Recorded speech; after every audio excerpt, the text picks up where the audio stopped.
Hey, let's hurry up and talk about the inheritance. We couldn't believe my sister actually said that.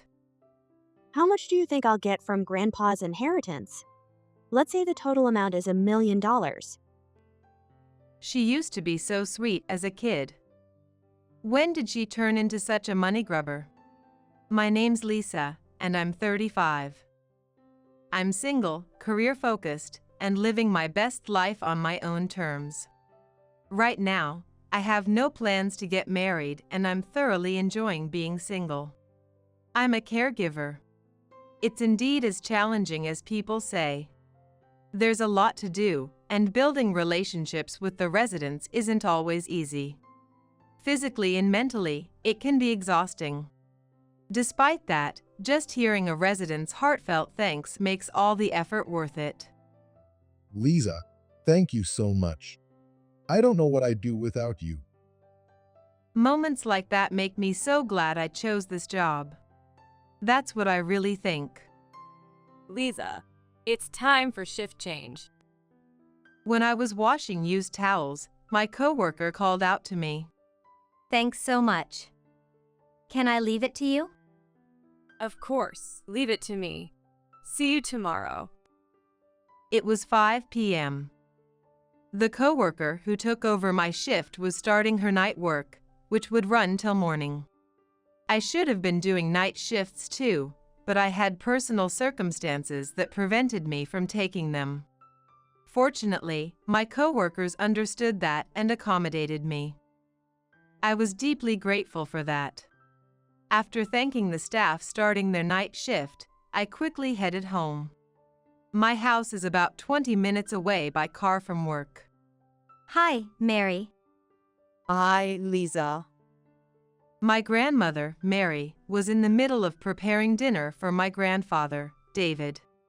Mary, have you eaten dinner? Not yet. Then, how about having dinner with David and me? Sounds good. I lived with my grandparents in order to take care of David. It might seem unusual for a granddaughter to handle caregiving, but no one ever forced me into it. I chose to move in with them of my own will. When I was young, I lost my mom and I was raised by my dad. Dad was busy with work and would often come home late during the week. Therefore, my sister Misa, who was 4 years my junior, and I spent a lot of time at my paternal grandparents' house. I adored the warm, cozy home with my kind grandparents. However, Misa wasn't the same and she often clashed with them. This house feels so old-fashioned. Mary's clothes are so tacky and uncool. Both Dad and I scolded her, but she didn't listen. Misa forgot all the help they had given her and acted however she wanted. The only time she was sweet was when she wanted pocket money. My grandparents, being soft on their grandkids, would always give in and hand her some cash. That was a part of our daily life. Even after she started working, she kept showing up to ask them for money whenever she ran out. When Misa got married 5 years ago, she demanded $10,000 as a wedding gift. Naturally, both Dad and I scolded her harshly for her greed. Who do you think David and Mary are to you? Well, it's their granddaughter's wedding. They should be generous. That was just how Misa was. Misa, you need to knock it off. This is beyond selfish. Dad laid into her, but in the end, my grandparents gave her the $10,000 as a wedding gift. I tried to stop them, telling them it wasn't necessary, but Mary insisted. It's fine. It's for the celebration. If only Misa or her husband had shown even a little gratitude, it might have been redeemable. However, they just acted like they were entitled to it. That was why I had never been fond of the two guys. Getting too involved with them would just stress me out, so after her wedding, I kept our interactions at a polite distance. 2 years ago, David had a stroke and became bedridden. Dad, my relatives, and I discussed placing him in a care facility, but Mary was adamant and insisted. I don't want to be apart from him. I'll take care of him till the very end. As their granddaughter, even I could see how close David and Mary were. The thought of forcibly separating them felt cruel. Even so, Mary was already over 80. Caring for him alone would be too much. Therefore, I made a decision. I would move in with them. I had been able to live this life thanks to my grandparents. As I was grateful that they raised me, I wanted to give back. I wanted to support them as both a caregiver and a granddaughter. Thus, I requested a transfer at work and moved into their home. Mary and I took turns caring for David. That was why I didn't work night shifts at my workplace. I couldn't thank my coworkers enough for accommodating me like that. David seems to be in a good mood today. Mary spoke as she wiped him down. Yeah, it looks like he's smiling. David was bedridden and unable to speak anymore. Despite that, Mary and I had a sense of how he felt on any given day. It was tough work, but I did it for my grandparents, whom I loved deeply. That was how much they meant to me. One day, Mary went out to a gathering with her friends, so I stayed home to help David with his meals. Is it good? I asked him, but he didn't respond. Even so, I felt like his gentle eyes conveyed his gratitude. Just then, the front door burst open. Lisa, you're here, huh? What are you doing here? My sister Misa barged into the house like she owned the place. Even though she's family, I found it pretty rude. Nothing much. Just came to check on David. Actually, she didn't care about him at all. I thought so, but I didn't say that. So, how's he doing? Well, there's nothing really new to report. She asked me about his condition, but she didn't seem genuinely interested. By the way, where's Mary? She's out right now. Why? Do you need something? Not really. Nothing important. What was she up to? This house still feels as old as ever. Misa glanced around the house like she was sizing it up. Something about her behavior made me uneasy, like she had some ulterior motive. Has Mary said anything to you? About what? The inheritance from David. I was stunned to hear that. David was still alive, and here she was, talking about his inheritance. How disrespectful can she get? Why are you even thinking about that? That's because it's better to sort these things out early before things get messy later. Knock it off. You barely show your face around here, and now you're bringing this up? What's wrong with it? These things need to be discussed while there's still time. Seriously, why do you think you have any right to butt into this? The conversation turned into a full-blown argument. I knew what she was after. She just wanted the money. It was infuriating to see how shameless she could be. Even though she's my sister, I couldn't help but feel ashamed of her behavior. While we were arguing, Mary came home. Hi. Oh, Misa, you're here? Hi, Mary. It's been a while.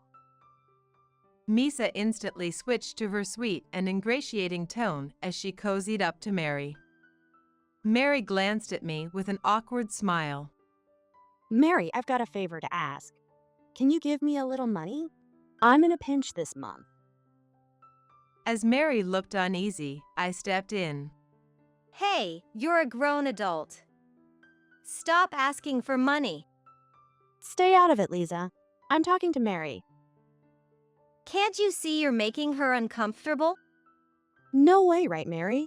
It's just a little favor from your darling granddaughter. Saying that, Misa flashed a pitiful smile at her. Her eyes were practically screaming. Give me money. It was so disgusting. I just paid the neighborhood association fees, so I don't have any cash on me right now. Sorry about that. Mary skillfully deflected her request. Oh, really? Okay then, I'm leaving now. Bye. With that, Misa left as abruptly as she came. I sighed in relief and turned to Mary. I'm so sorry about that. You don't need to apologize, Lisa. I picked up some pound cake earlier. Let's have some together. Mary smiled warmly. What a troublesome sister Misa was. In a pinch this month? My foot. Both Misa and her husband worked and they had no kids. Despite that, why were they constantly asking for money? The reason soon became clear. It turned out that they had bought a house. Neither Dad nor I had any idea, but they were building a spacious 4-bedroom house. Construction had already started and it was set to be completed in 6 months. They were building it not just anywhere, but in a prime location in the city. Can they even afford such a large house in that area? Dad hadn't given them any financial help, so maybe Misa's in-laws were supporting them. Either way, it was not something I needed to worry about. If they had already bought the house, that meant they must have been approved for a loan and had a solid repayment plan. Or so I thought. Just as the house's completion date was approaching, David passed away. He developed pneumonia, and it happened so quickly. I was devastated by the loss of my beloved grandfather and cried throughout the wake. It was Mary who comforted me. David was happy, Lisa. You took such good care of him. So don't cry. Let's send him off with a smile. David was happy. That one sentence gave me so much peace. Mary's calm and gentle expression left a deep impression on me. After the funeral, our family gathered at Mary's house for the first time in a while. Dad, Mary, and I reminisced about David, sharing memories and stories. While the three of us chatted, Misa sat nearby, looking restless. She whispered to her husband, clearly agitated, and then, as if summoning her courage, she spoke up. Hey, about David's inheritance. The words made the room froze. Dad immediately tried to stop her. What are you even talking about? Well, these things need to be discussed as soon as possible. Misa was spouting the same nonsense she said when David was alive. Clearly, what mattered to her was only money. Come on, let's just talk about it now. She eagerly tried to press the topic. Based on the size of this property and the market value, it's roughly $1 million, right? When did she even look that up? While Dad and I sat there in stunned silence, Mary calmly sipped her coffee. I've got a house payment coming up. When can I get the inheritance? Stop it right now. I said so, trying to put an end to her nonsense, but she didn't stop. We planned our loan based on getting the inheritance, so we need to make sure we get what's ours. Next to her, her husband nodded along enthusiastically. This couple had no clue what they were talking about. Finally, I laid out the cold, hard truth. Grandkids don't have inheritance rights, you know. What did you say? Her shocked voice rang out, utterly ridiculous. What are you even thinking? Dad said so, giving her an incredulous look. Confused and desperate, Misa turned to Mary and asked, Why not? What's going on? Dad stepped in to explain. Inheritance goes to the spouse and children. Grandchildren aren't heirs. No way. I didn't know that. Why didn't anyone tell me? Oh my. Misa looked completely stunned. What about a will? Didn't he leave one? No, there's no will. He told me to divide everything according to the law. Oh no. Then how are we supposed to pay for the house? She and her husband looked devastated. What payments are you talking about? When I asked so, she replied, We set a high down payment because we thought the inheritance was coming. The payment is due next month. Misa burst into loud complaints. According to her, they'd stretched themselves thin taking out a huge loan for that house. I'd assumed her in-laws had helped, but apparently not. They had maxed out their borrowing limit. To ease their monthly payments, they'd planned to put down $100,000 up front, but their plan had fallen apart. Are you saying I won't get even a single penny? Can't I have even a little? She asked Dad and Mary again, but the answer was the same. No matter how much she fussed, the law wasn't going to change. Nothing for you. When Dad said so firmly, Misa exploded in anger. Why? Lisa, you've been secretly spending David's money like crazy. This isn't fair. She turned her fury toward me. Stop making things up. I haven't done anything like that. That's a lie. You only took care of him because you were after the inheritance, didn't you? Was this really what she thought? I was at a loss for words. It all makes sense now. Why else would you volunteer to take care of Grandpa? It had to be for the money. You should pay for our down payment. You've been taking his money all this time, haven't you? She said so as if she'd won some kind of argument. I was so hurt and frustrated that I couldn't say anything, just biting my lip. Then, Mary, who'd been quietly sipping coffee, finally spoke. How dare you speak to Lisa like that? You ungrateful child. Everyone froze, stunned by her unusually stern tone. Relying on an inheritance to buy a house. That's absurd. But Mary, we're really in trouble here. Figure it out yourselves. She snapped sharply and Misa fell silent. Misa, you need to reevaluate your life. At this rate, you'll ruin yourself. Her shoulders trembled in response to Dad's words. Feeling cornered by Dad and Mary's firm words, Misa and her husband left in a hurry. It turned out they couldn't come up with the down payment in time. They tried to adjust their loan to cover the full amount, but their application was denied. They had to give up the new house without ever stepping foot in it. Misa cried and protested, but there was nothing she could do. In the end, they were left with $200,000 in debt and no house to show for it. I wish we'd never tried to buy a house. She wailed, but it was too late. Now she works day and night to pay off the debt. It was shocking how little they understood about inheritance laws. After losing the house, she kept coming to Dad to ask for money. However, Dad wasn't about to lend her money so easily and firmly refused. Then she turned to me, saying, Please, Lisa, help your adorable little sister. What exactly was so adorable about her? Of course, I didn't feel like helping her either and said, Sorry, but I don't have the means to help you. In truth, I had plenty of savings, but I had no obligation to lend her money. There was no guarantee I'd ever get it back either. Why not? I'm struggling, so the least you could do is help me out. She said so weakly, but I wasn't moved. Let this be a lesson. Stop relying on others. I offered her that advice, wondering if it would stick. Mary, by the way. What is it, dear? There was something I needed to ask her. Why did you speak so harshly to Misa back then? I was curious about the reason behind her unusually stern tone.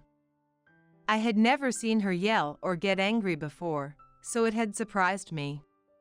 Because she said such awful things to you, Lisa, after everything you did for David. Even if she is my adorable granddaughter, I couldn't forgive her for treating you that way. I had no idea Mary thought so highly of me. I couldn't stop the tears of gratitude from spilling over. Thank you so much, Lisa. I should be the one thanking you. Once I'm gone, I think I'll leave this house and the land to you. Mary, please, don't talk about things like that. It's bad luck. Having such a wonderful granddaughter like you makes me feel so lucky. Honestly, I'm ready to go anytime. Despite her words, I wanted her to live as long as possible. I was filled with the desire to make the most of the time we had together. From now on, I'll keep doing my best to make her happy. Mary, here's to many more good days together.